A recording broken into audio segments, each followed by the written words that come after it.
This week's Torah portion continues to detail the laws of sacrifices.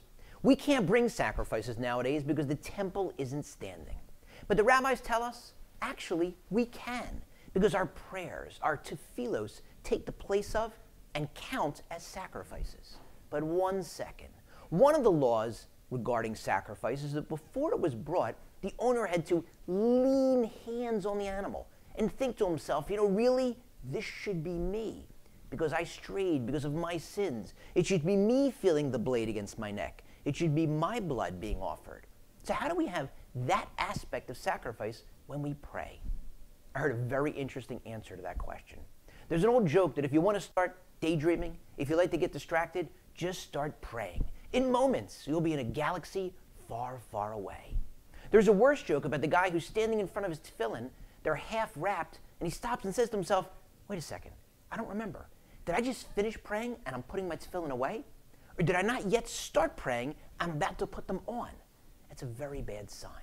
So why do we get so distracted when we pray? Because we think, mistakenly, that we are in control. And we like being in control. When you're in control, you have to be focused. If you're the football coach, you have to be paying attention to the game during the plays and in between the plays. But if you're not in control, if you're a fan out in the stadium, you're free to think about anything. Your next bathroom break, your next beer run, what you're going to buy from the kosher stand if you're lucky enough to have one in the stadium where your team plays.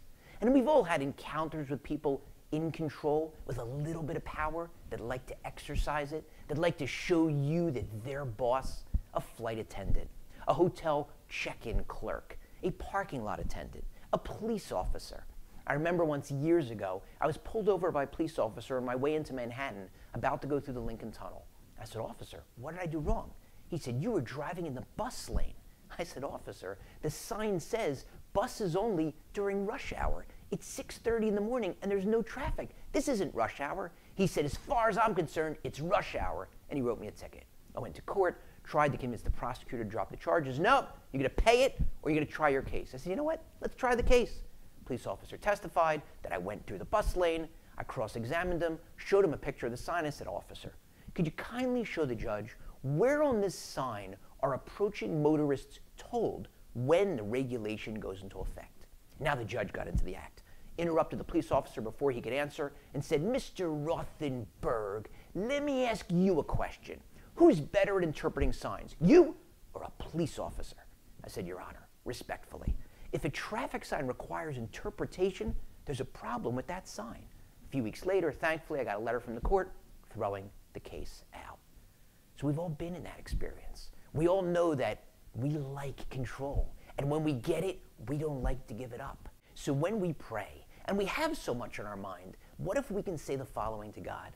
I'm worried about my job. I'm worried about my boss and my colleagues and my employees, my customers, my clients.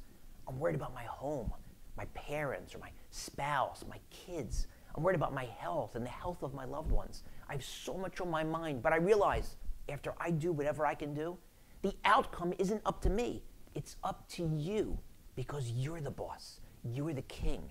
And so I'm begging you, please help me. That will focus your prayers. And that will cause God's ears up in heaven to perk up, to say, it's so nice to hear from you. And it's so nice to hear that. Now let me roll up my sleeves and get to work on helping you.